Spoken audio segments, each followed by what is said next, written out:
देखो क्या कर रहा है, द्रव्यमान संख्या, कौन सा द्रव्यमान संख्या, मास नंबर। देखो उस दिन बताए थे परमाणु संख्या, परमाणु संख्या बराबर प्रोटॉन की संख्या, बताए हुए थे ना, परमाणु संख्या बराबर प्रोटॉन की संख्या। तो उसी तरह से हो जाएगा इलेक्ट्रॉन की संख्या बराबर परमाणु संख्या, और परमाणु संख्या बराबर क्या होता है, प्रोटॉन की संख्या होता है ना। परमाणु संख्या को जेड से सूचित किया जाता है। तो देखो यहाँ पर क्या है कि परमाणु द्रव्यमान मास नंबर, क्या है मास नंबर।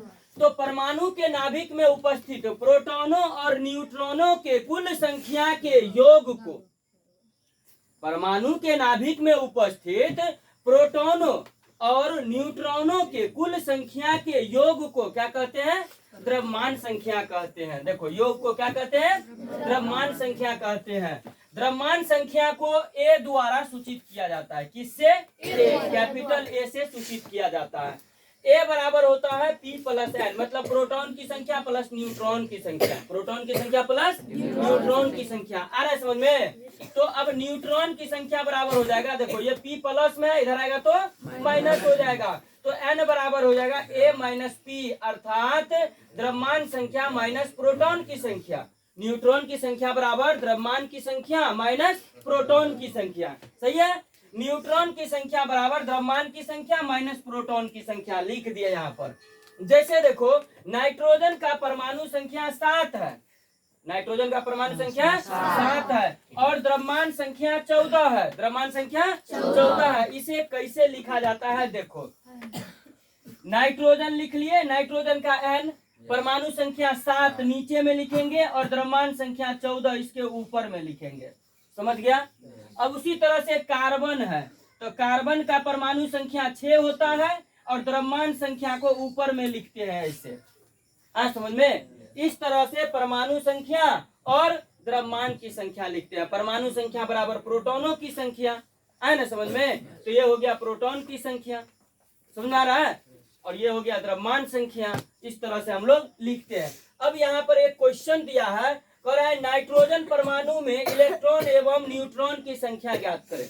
नाइट्रोजन परमाणु में, नाइट्रोजन परमाणु ऐसे नाइट्रोजन हो गया 7 14, नाइट्रोजन परमाणु में इलेक्ट्रॉन की संख्या एवं न्यूट्रॉन की संख्या ज्ञात करें, इलेक्ट्रॉन की संख्या एवं न्यूट्रॉन की संख्या ज्ञात करें, यही कह रहा है। तो अब देखो इलेक्ट्रॉन की संख्या कह रहा है निकालने के लिए, क्या कह रहा है, इलेक्ट्रॉन की संख्या निकालने के लिए। इलेक्ट्रॉन की संख्या बराबर होता है, इलेक्ट्रॉन की संख्या बराबर परमाणु संख्या, क्या होता है, परमाणु संख्या बराबर, परमाणु संख्या बराबर होता है प्रोटॉन की संख्या। देखो इलेक्ट्रॉन की संख्या बराबर होता है प्रोटॉन की संख्या, अरे समझ में। अब प्रोटॉन की संख्या बराबर होता है परमाणु संख्या।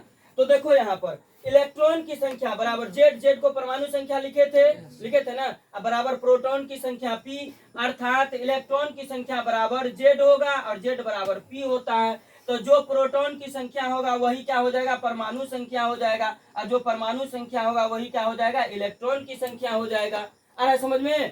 तो यहाँ पर कह रहा है कि परमाणु संख्या में इलेक्ट्रॉन एवं न्यूट्रॉन की संख्या निकाले। क्या कर रहा है, नाइट्रोजन परमाणु में इलेक्ट्रॉन एवं न्यूट्रॉन की संख्या निकाले। तो देखो इधर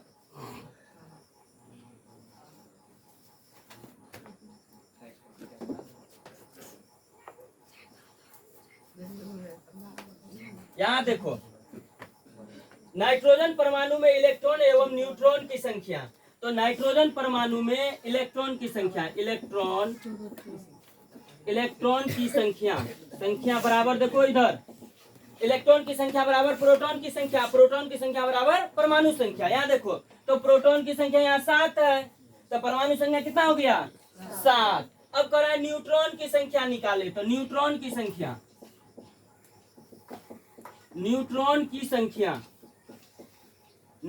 की संख्या बराबर, देखो कैसे निकालेंगे। यहाँ पर देखो न्यूट्रॉन की संख्या बराबर लिखे हैं ए माइनस पी, क्या लिखे हैं, ए माइनस पी। ए बोले तो द्रव्यमान संख्या, ए बोले तो द्रव्यमान संख्या। तो न्यूट्रॉन, ये नाइट्रोजन परमाणु की द्रव्यमान संख्या कितना 14, कितना 14। तो 14 माइनस क्या लिखे हैं पी, पी मतलब प्रोटॉन की संख्या, प्रोटॉन की संख्या मतलब परमाणु संख्या। तो कितना हो जाएगा परमाणु संख्या? 7 है ना, तो 7, तो 14 में से 7 घटा 7, अर्थात न्यूट्रॉन की संख्या कितना निकला? 7। कोई डॉट लिखो फास्ट में।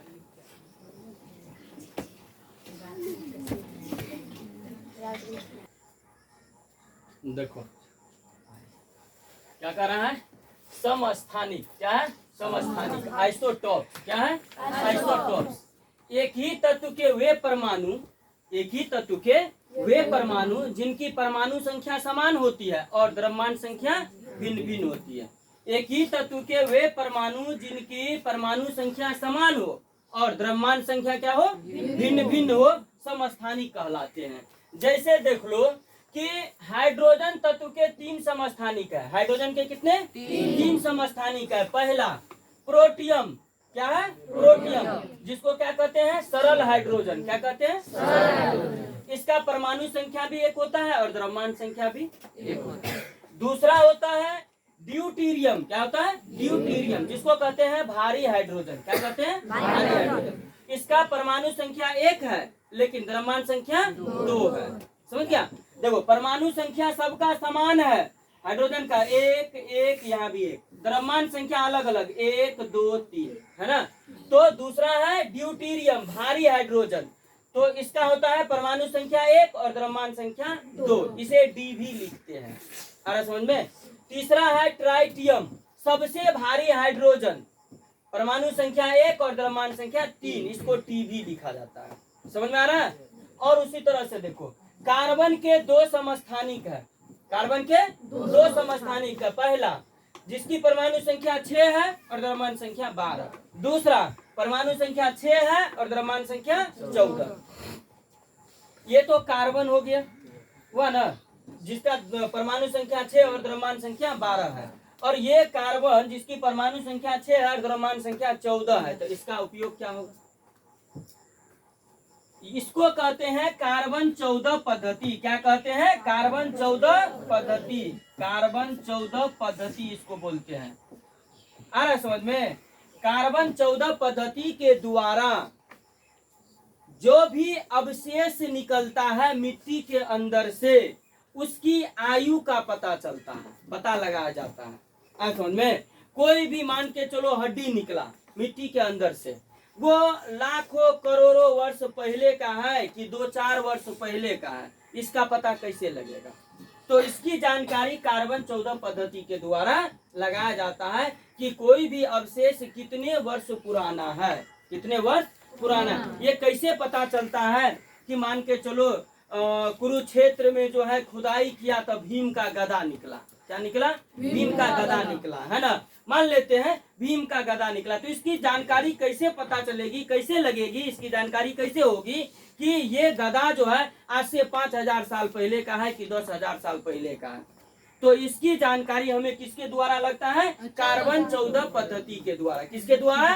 कार्बन 14 पद्धति के द्वारा। देखो इस लाइन में सब कार्बन बैठल है ना, इसीलिए टुन टुन कर रहा है, बहुत पिटाई करेंगे। समझ में आ गया यहाँ तक? अब देखो क्लोरीन के भी 2 समस्थानिक है, एक जिसकी परमाणु संख्या 17 और द्रव्यमान संख्या 35। समझ गया? और एक जिसकी परमाणु संख्या 17 और द्रव्यमान संख्या 37। आ रहा है समझ में? तो अब समझ गया समस्थानिक क्या होता है कि एक ही तत्व के वे परमाणु, एक ही तत्व के, देखो एक ही तत्व के वे परमाणु जिनकी परमाणु संख्या समान एवं द्रव्यमान संख्या भिन्न भिन्न हो, समस्थानिक कहलाते हैं। हाइड्रोजन के 3 समस्थानिक है ना, और कार्बन के 2 समस्थानिक है, क्लोरीन के भी 2 समस्थानिक है। कैसे लिखा जाता है वो देख लो। समझ में आया? चलो नोट करो फास्ट में। देखो क्या कह रहा है? रेडियो समस्थानिक। क्या? रेडियो समस्थानिक। यह क्या होता है? तो देखो जब किसी अस्थायी तत्व पर तीव्र वेग वाले प्रोटॉन या न्यूट्रॉन या अल्फा कणों से प्रहार करके उसे रेडियो सक्रिय तत्व में परिवर्तित कर दिया जाता है, तो निर्मित सक्रिय तत्व रेडियो समस्थानिक कहलाते हैं। अरे समझ में? देखो जब किसी अस्थायी तत्व पर तीव्र वेग से प्रोटॉन या न्यूट्रॉन या अल्फा कणों से प्रहार किया जाता है ना, तब वह निर्मित सक्रिय तत्व रेडियो रेडियो सक्रिय तत्व या रेडियो समस्थानिक कहलाते हैं। आ समझ में? जैसे देखो एल्युमिनियम, एल्युमिनियम Al परमाणु संख्या 13 और द्रव्यमान संख्या 27 पर अल्फा कण हीलियम परमाणु संख्या 2 और द्रव्यमान संख्या 4 से प्रहार करने पर रेडियो सक्रिय फास्फोरस, फास्फोरस का P परमाणु संख्या 15 और द्रव्यमान संख्या 30 बनता है, जो अस्थायी होने के कारण स्वतः सिलिकॉन Si परमाणु संख्या 14 और द्रव्यमान संख्या 30 में परिवर्तित हो जाता है। जैसे इसी प्रकार से देख low carbon 14, sodium 24, iodine 131, cobalt 60, uranium 235 आदि सामान्य रेडियो एक्टिव समस्थानिक होते हैं। और कोई दिक्कत? लिखो फास्ट नोट कर लो।